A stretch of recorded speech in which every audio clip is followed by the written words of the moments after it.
it's Alex here at Fightstorepro.com. Today's subject is Muay Thai shin guards.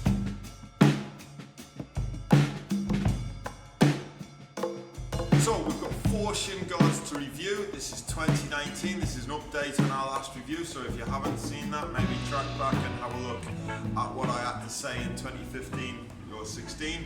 But we are going to go through a couple which were available back then and a couple which weren't. So to go through, we have the Fairtex SP5, we have the Danger Supermax, we have the Ringhorns, I think it's called Charger, Ringhorns Charger, Ringhorns by Venom, by the way, if you didn't know that.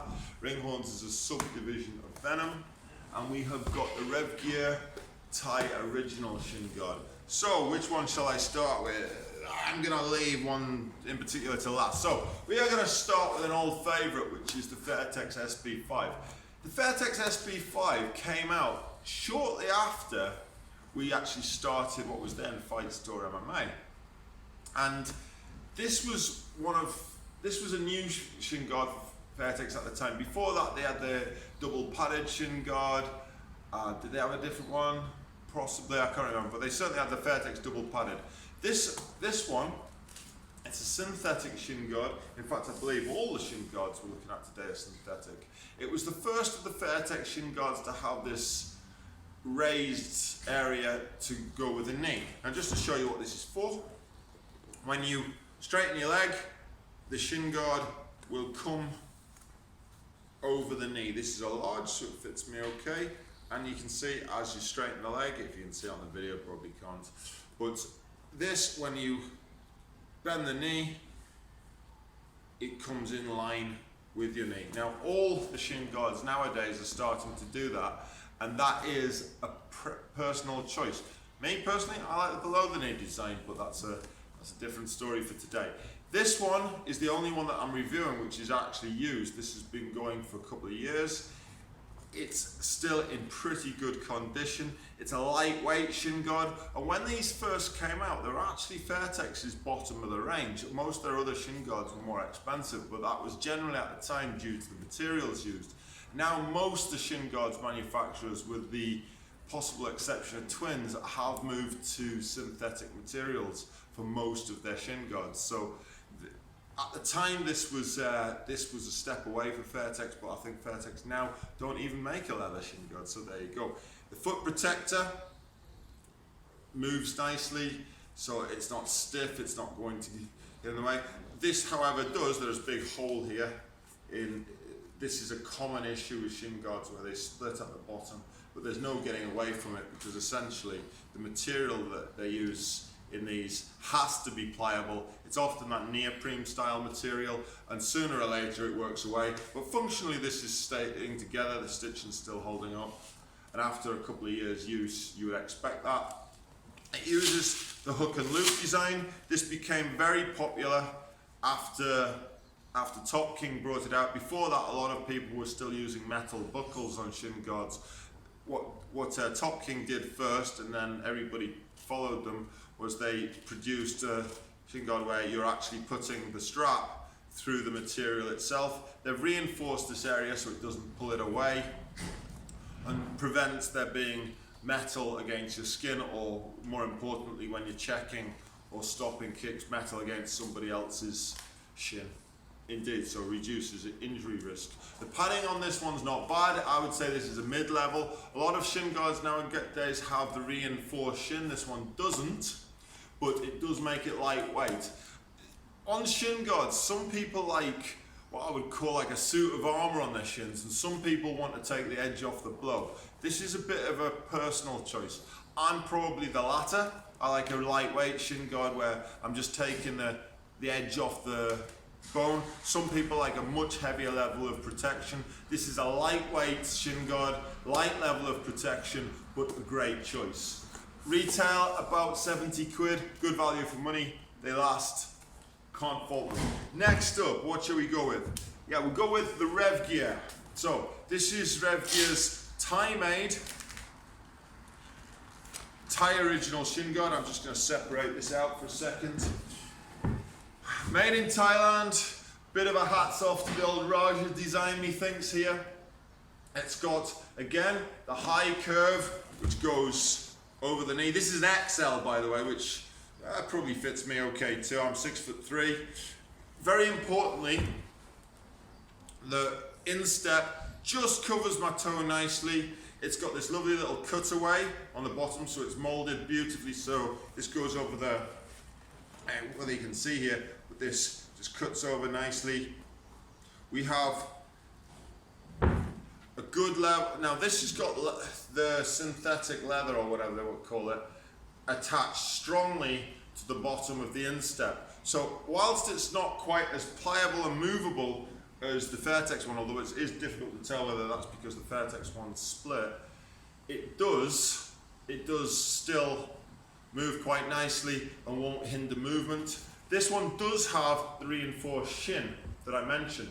So if you're wanting a heavier level of protection, this might be a design that you're wanting to go with, where the shin is raised up and there is a double layer of padding against your shin bone, which is obviously the contact point. Again, hook and loop design, which pretty much everyone's doing now. Hook and loop design for the straps. Both of them strap up quite nicely. Velcro design, very similar in a lot of respects to the Fairtex that we've just seen. Probably a better level of protection. Very lightweight, but I would say it's a mid to high level of protection with this Shinguard. And again, as I say, this isn't necessarily a pro or a con. Some people will prefer the additional level of protection. Some people will prefer less protection in favor of more maneuverability. I would say that this is a mid-level. So, moving on. We have Danger Equipment, DE, from Thailand again. This one is again synthetic. They all use this thing that they call synthetic leather. Now, it's a synthetic material which is a high grade, maybe high grade PU, I don't know the chemical terms or whatever, but it feels and acts much more like leather than a cheap PU. So whether or not if you've seen this material before, there is absolutely no disadvantage whatsoever to synthetic materials for shin guards. Because it's got a big open back on a shin guard, and this is not specifically talking about the Danger Equipment one, but all of them in fact, you don't need to breathe on them. This one's got a good lining, as had the Revgear and has had the Fairtex, so all much of a muchness. This one is the classic old Top King design. Now, yes, it's a Danger Equipment shin guard, but Top King brought out a shin guard in, guess what, 2009, when Fightstorepro inception started, and this is a classic design. Yes, nicked from Top King, no doubt about it, but altogether excellent in its simple functionality. Prior to this, the Twins SGL 3, I'm going to say 3, the slim one, I can't remember, was by far and away the prominent design at the time, but this kind of took over. So this was one of the first shin guards to have this raised knee, which I've already spoken about. Again, this one has the raised shin bone.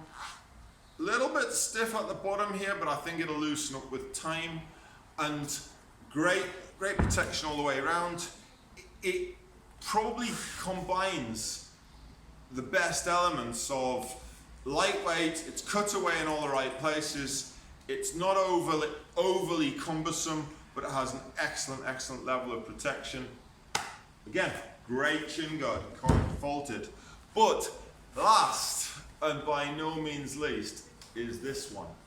Now, this one is the odd one out in many respects. And the reason I haven't mentioned price so far, well, not to any great degree, is because the other three are all pretty much identically priced. They're all kicking around the £80 mark, maybe 70 to £80 mark. This one is 40 quid. Now, the first thing I know is that this bit at the bottom kind of moves into here a little bit and doesn't have that little bit of pliable area that the others have. And this is my first and only criticism of this shin guard, because for the rest of it, this is an excellent, excellent piece of kit. It's lightweight, the padding's fairly strong, the materials feel good. They don't feel quite the same as the others. I know that this is probably made in China. That's me guessing because I can't find anything on the shin guard itself to tell me where it's made. The strapping is different. It is not hook and loop. This is the old style of how they used to do shin guards. So you've got one strap here and it straps over. A lot of the old Thai designs did this. Most of the Thai designs now have gone over to a hook and loop model. Hook and loop is a superior model because it allows you to tighten it up by pulling it through, whereas this one requires you, I'm going to do it on my arm rather than my leg, right, because you won't be able to see it on my leg, or maybe I shouldn't. I'll bring my leg up. No, I'll do it. Right? So I'm going to do it with the wrong foot, but whatever. So you see, this will go around the back of the calf, and that's going to tighten up. But if you happen to have skinny calves, I know I've put the wrong one on the wrong foot here, but this is just to show you, right? And I haven't hooked my foot in. Yeah, here we go. I'm having to underlap that to get it tied. So you can't really see, I'll pull the shin guard out.